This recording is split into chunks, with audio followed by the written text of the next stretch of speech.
في فيلم ام كلثوم لما عمرو سعد ظهر، اللي هو ايه بقى؟ ايه ده؟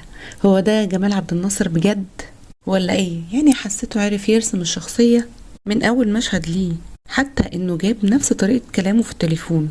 يعني ايه؟ الحمد لله البداية مبشرة وليست منفرة. ولكن بقى سؤال مهم قوي يعني.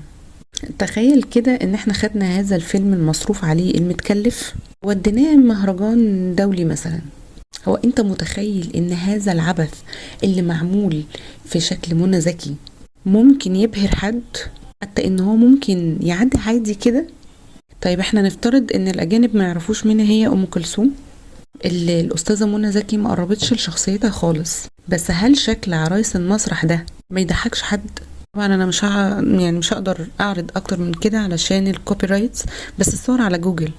الأستاذة منى زكي طلعت مثلت للفنانة القديرة السيدة أم بالعوم. يعني هو أكيد الميك اب مش غلطتها طبعا، بس يا جماعة أم كلثوم دي إنسانة ليها ملامح، ليها تعبيرات في وشها. مش منطقي إن الحل الجوهري علشان نحول منى زكي لأم كلثوم فنقوم مركب لها لغد بقت السيدة أم سكلوم. وكمان قبل ما نكمل رأينا عن باقي الفيلم واشاور لكم على الكوارث التاريخية في حق الست ام كلثوم، المفروض اصلا يتخذ موقف في حقها. بس خلينا نقف بجد شوية حلوين عند الشخصية اللي شفتها في مشهد الحفلة. دي مش ام كلثوم. ما انت لازم تبقى عارف انت بتعمل فيلم عن مين. لا شكل ولا اداء ولا حتى روح، مخارج حروف. منى زكي وهي بتحاول تقلد ام كلثوم نسخة طبق الأصل من أدائها في مسرحية كده أوكي. حسيتها هتطلع في الحفلة تغني ازيكم أنا جاية أغني عندكم. فده أداء ما يطلعش أبدا من منى زكي، هي يطلع من زكي رستم. بس هو أنا مش بقلل من حد، بس هو حتى لو منى زكي مثلت حلو فهو أبعد ما يكون عن السيدة أم كلثوم. هو السينما كلها أصلا ضحكت أول ما ظهرت، واللي يضحك أكتر لما بنعرض مشاهد حقيقية للسيدة أم كلثوم في الحفلة الأصلية، فالناس بتبقى منسجمة وفجأة تظهر منى زكي، فتحس بقى ان انت بتتفرج على مي عز الدين في فيلم أيظنه او روجينا في فيلم ستهم. انا مش فاهمة بجد، وانتوا ليه مصرين تبهدلوا المرأة؟ وبعد في مشهد الحفلة اللي في اول الفيلم اللي مش عارفة انبهر بيه كإخراج ولا اضحك عليه كإدخال منى زكي في ثوب ام كلثوم، فجأة الدنيا بتقلب ابيض واسود. ليه؟ اصل احنا بنحكي قصة ام كلثوم وهي طفلة. ما فهمتش ايه المبرر الدرامي. حبيبي ما هي وهي كبيرة برضو كنا بنشوفها بالابيض واسود عادي، بتخبي عننا ايه؟ وليه قلبت الوان سنة 1924؟ هو ايه اللي جد؟ التلفزيونات الملونة ظهرت مثلا؟ ده الراديو نفسه اصلا ما كانش داخل مصر لسه. وليه كمان جايب لي منى زكي اللي ربنا يديها طولة العمر عشان تعمل دور ام كلثوم في سن ال15 سنة؟ يعني هو ده سؤال محير جدا والله. يعني ليه بنخدم على منى زكي كفنانة على حساب ام كلثوم نفسها؟ اصل ده كده يبقى فيلم الست منى زكي مش فيلم ام كلثوم.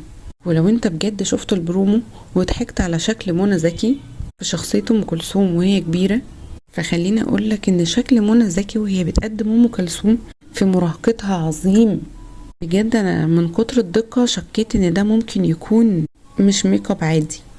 قلت اكيد ده معمول بتقنية الاي اي اللي هي لأي كلام.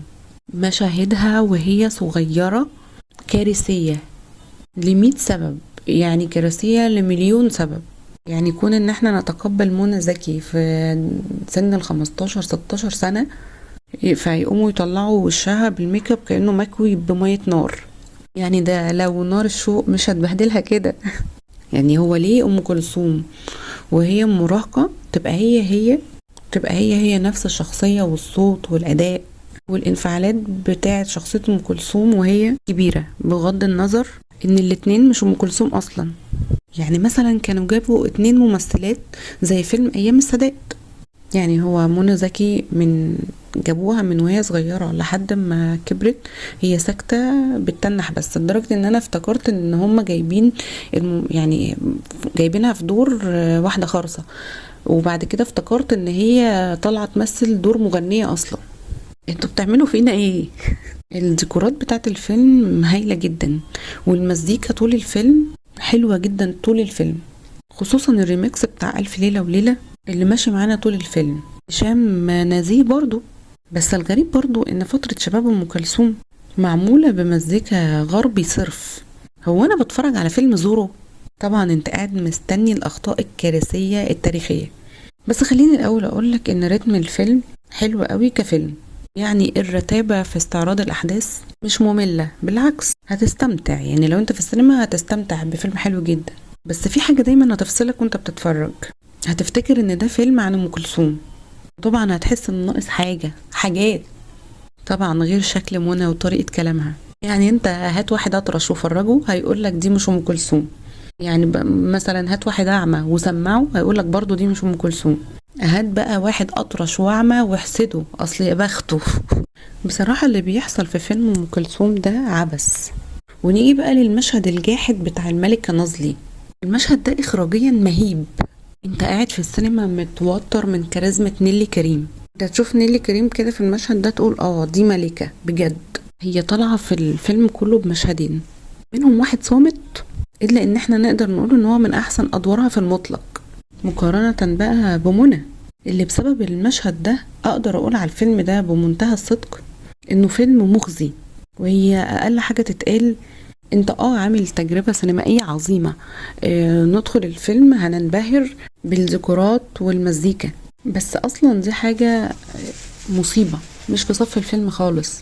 انت دلوقتي هتيجي تتفرج على مشهد مقابلة ام كلثوم الملكة نازلي اللي هي نيلي كريم، المشهد اللي هو اخراجيا عبقري، لكن تظهر ام كلثوم وهي قاعدة خايفة ومتوترة قدام الملكة وبنات العيلة ومستنية بس تقييم في حقها وجاية تسترضيهم.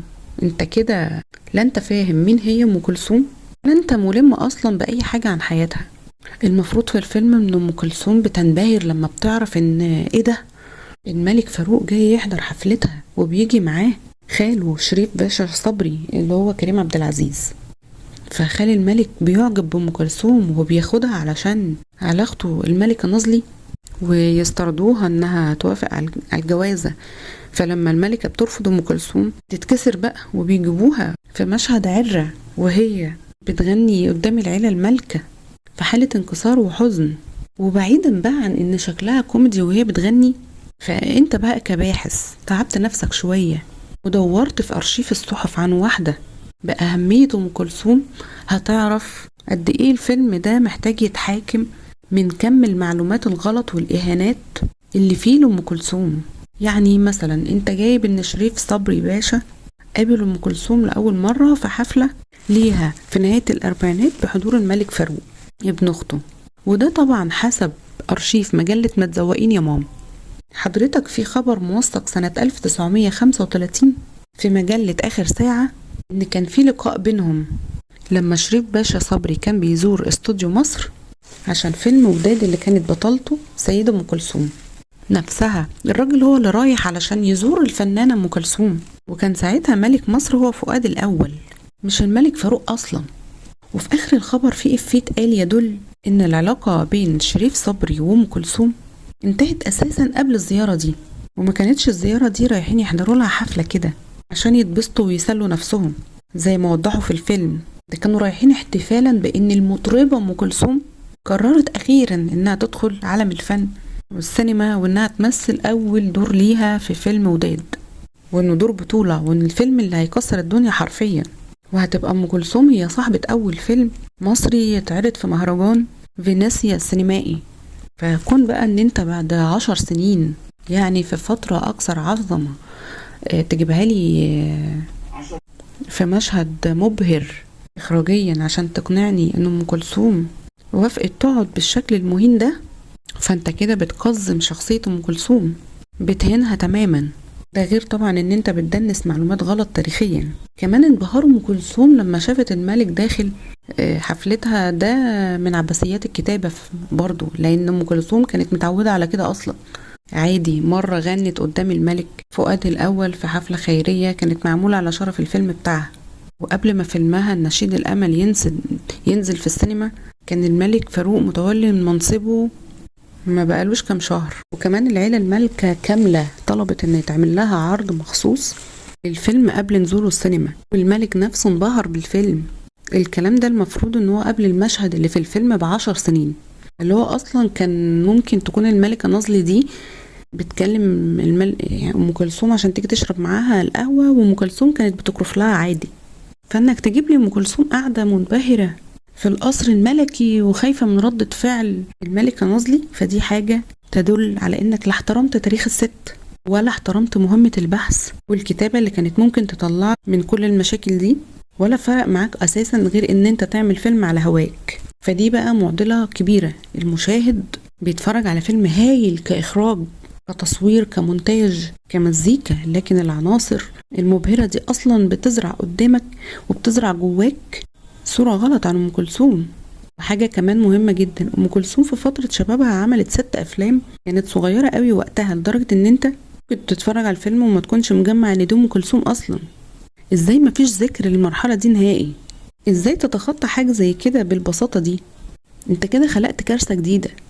انا فاهمة وجهة نظر الكاتب ان هو مش عامل سيرة كاملة عن ام كلثوم، هو جايب مشاهد منفصلة من حياتها ومربطهم مع بعض، فماشي تمام، انا فاهماك، انت عايز ترسم لوحة شيك والسلام، بس ما جاش في اعتبارك ان علشان اعمل ده لازم افهم مين الست دي وقابلت مين في حياتها وتعاملت معاهم ازاي.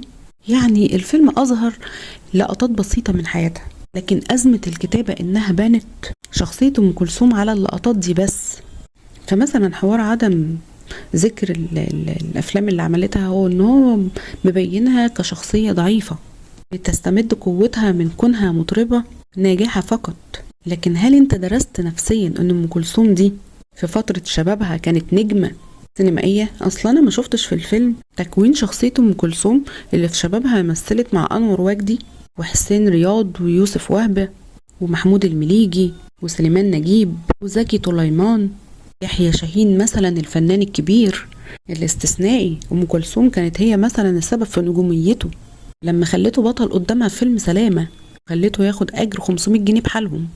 قصص كتير زي دي اكيد كان ليها تأثير في حياة ام كلثوم. ان انت لما تناسيت كل ده وشلت ده ومطلعالي واحدة فاضية جايب لي بس كام شخصية ملازمينها طول الفيلم كأننا في مسلسل فريندز، فين اصحابها وحياتها؟ انا في الفيلم حسيت ان عاشت حياتها كله جوه الاستوديو واوضه. فاهمه هي ملهاش حياه، انت بس مش مبينتش جانب ده او مركزتش معاه حتى اهملته، لا انت اظهرتها كانسانه وحيده، وده على عكس الحقيقه. ام كلثوم كانت اجتماعيه جدا وكانت بتحضر صالون زينب صدقي الثقافي، كمان كانت مشاركه في جمعيه النبيهه. وعبد الوهاب، فين الجزء بتاع عبد الوهاب؟ انت اظهرت محمد عبد الوهاب في مشهد واحد بس في النقابة كخصم لأم كلثوم، فزرعت في عقل المشاهد انه كان عدو ليها. يعني انت لو تناسيته كان هيبقى ارحم.